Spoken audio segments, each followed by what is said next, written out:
Hello guys, welcome back to my channel. তো আজকে আমি সন্ধেবেলায় বসেছিলাম, বসে বসে ভাবছিলাম যে কি খাওয়া যায়। তো তখন আমি একটু বুদ্ধি খাটিয়ে বাড়িতে থাকা 10 টাকার আমুল দুধের যে গুঁড়ো প্যাকেটগুলো থাকে পাউডার মিল্ক দিয়ে, সেগুলো দিয়ে রসমালাই বানিয়ে ফেললাম। খুব সহজে এবং খুব সুন্দরভাবে এইটা বাড়িতে বসে আপনারা তৈরি করতে পারবেন। এর জন্য বেশি কিছু উপকরণও লাগে না, মাত্র 10 টাকার গুঁড়া দুধের প্যাকেট থাকলেই আপনি এটা বানাতে পারবেন। তো জেনে নিই আমরা এটা করার জন্য কী কী লাগবে। তো আমি সবটাতেই গুঁড়া দুধই ব্যবহার করেছিলাম।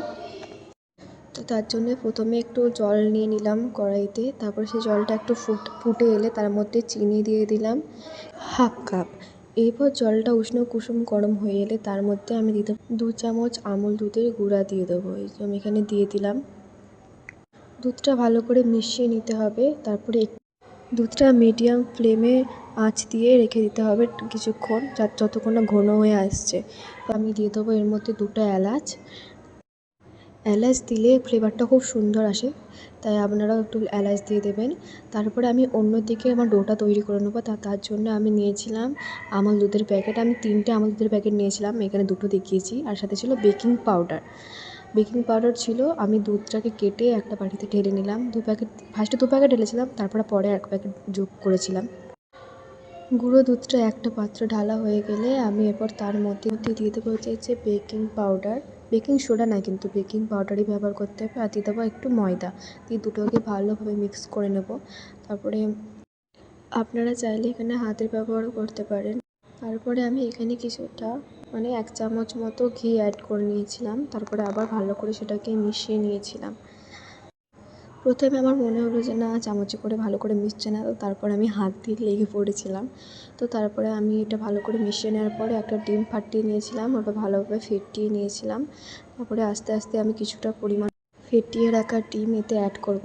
কখনোই পুরোটা অ্যাড করবেন না। মনে রাখতে হবে ডোটা যেন পাতলা না হয়ে যায়, একটা শক্ত ভাব আনতে হবে। যত শক্ত হবে ততই ভালো, কিন্তু আবার খুব একটা শক্তও করবেন না। মোটামুটি একটা ডো নিয়ে করে রাখবেন। আমি ভালোভাবে এখানে মেখে নিয়েছিলাম জিনিসটাকে সবগুলো একসাথে। তারপরে আমি আমার হাতে কিছুটা পরিমাণে ঘি লাগিয়ে নিয়েছিলাম, তাতে ডোটা খুব ভালো হয়, যে মিষ্টিটা যে করবো খুব ভালো হবে। তো তারপর আমি কিছু পরিমাণ নিয়ে রসমালাইয়ের শেপে মিষ্টিগুলো বানিয়ে নেব। এই যে আমি একটা একটা করে বানিয়ে নিচ্ছিলাম। তারপরে আমার সবগুলো যখন বানানো হয়ে গিয়েছিলো, উল্টো দিকে তখন আমার দুধটা প্রায় জাল হয়েই এসেছিলো।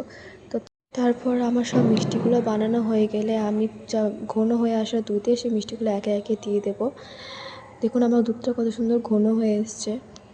তো আমি সব মিষ্টিগুলো দিয়ে দেবো একে একে। এখন মিষ্টিগুলো দেওয়া হয়ে গেলে আমি মিডিয়াম ফ্লেমে আঁচটা রাখবো।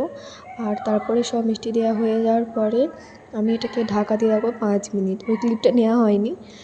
ঢাকা দিয়ে রাখতে হবে 5 মিনিট। তারপরে কিন্তু তোলা যাবে না ঢাকনাটা। কিছুক্ষণ পর আপনি যখন খুলবেন তখন দেখবেন যে মিষ্টিগুলো খুব সুন্দর ফুলে ফেঁপে এরকম হয়ে গেছে। দেখুন আমি দেখাচ্ছি একটা মিষ্টি নিয়ে, কতটা সুন্দর নরম তুলতুলে হয়েছে।